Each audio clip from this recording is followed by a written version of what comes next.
The moment the market opened, nothing looked wrong. Prices moved, orders filled, and billions of dollars changed hands in milliseconds.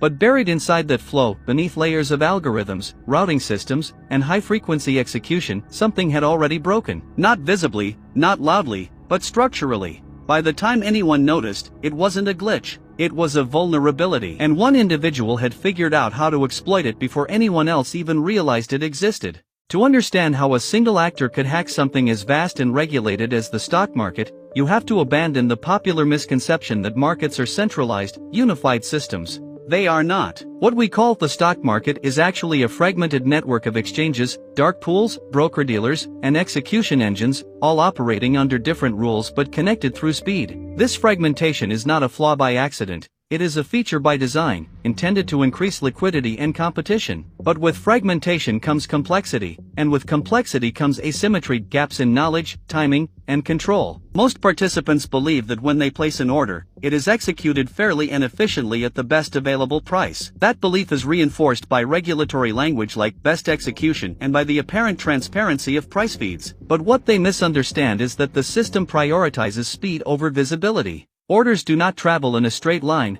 they are routed through decision trees, internalized by brokers, or exposed to high-speed traders who operate at microsecond advantages. In that environment, information is not equal. It is staggered, delayed, and in some cases, strategically revealed.